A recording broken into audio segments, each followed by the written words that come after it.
Welcome to the dark. I collect stories people don't want to tell. Some are real.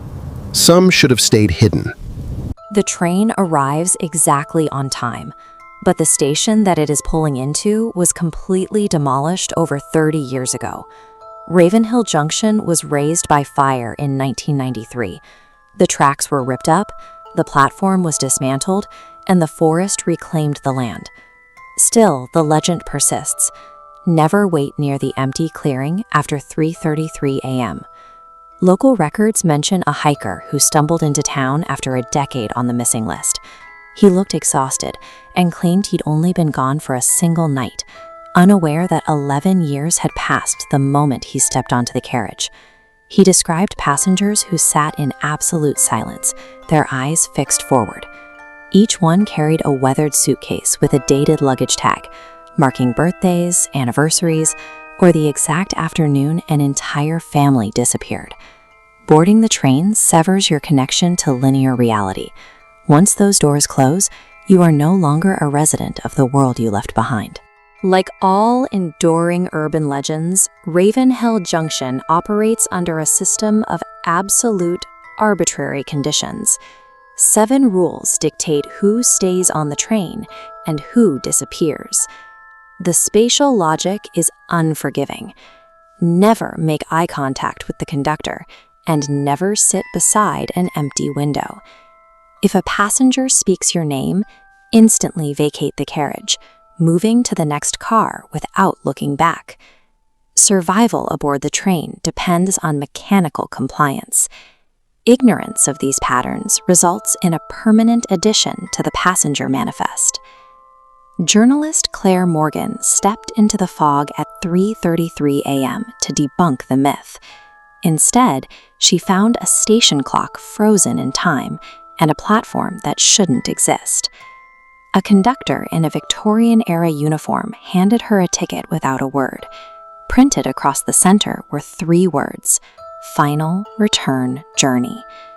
As the train pulled away, the view through the windows began to shift. Decades of human history accelerated and collapsed. Modern skylines crumbled into ruins, while vast forests grew and withered in seconds. Inside, time remained frozen. A girl across the aisle, boarding in 1948, still had the face and height of a 7-year-old. The carriage acts as a static bubble, keeping the passengers perfectly preserved, while the world outside is torn through the gears of time. Claire's phone sat dead in her pocket, yet a single notification illuminated the screen, a missed call for her own number. A voice over the speakers announced the next stop. It wasn't a town or a station, but the place you almost stayed. Outside the window, Claire saw herself. She looked older, walking through a familiar garden with a husband she had never met and a child she didn't recognize. The conductor stood beside her, watching the scene. He simply gestured to the life on the other side of the glass and whispered, "The choice you didn't make." Mile after mile, the train passes through these memories.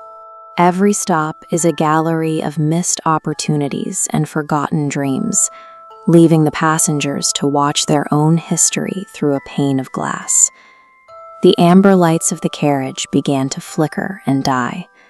The conductor returned to Claire's seat, his expression tightening as he reached for her ticket. He punched the paper a second time.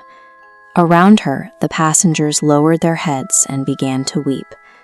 Claire remembered the final rule: if the conductor punches your ticket twice, never get off. The train slowed to a halt at a terminal stop.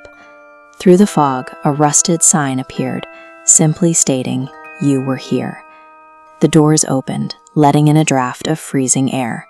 Footsteps echoed across the platform, moving away from the train, the sound of someone invisible stepping out to reclaim Claire's life.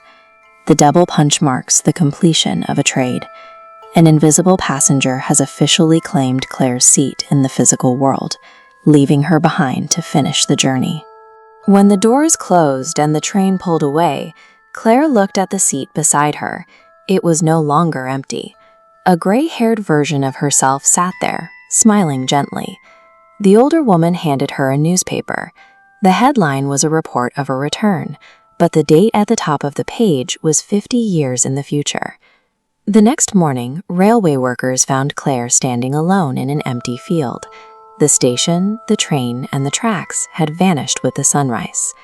Investigators found the paper ticket in her hand, the ink long since faded. The only legible text was a series of holes punched into the paper, forming one sentence: valid until remembered. Ravenhill Junction is still out there, waiting in the fog for the next curious traveler. If you hear the whistle, remember the rules, and consider the conductor's only question: one way or return?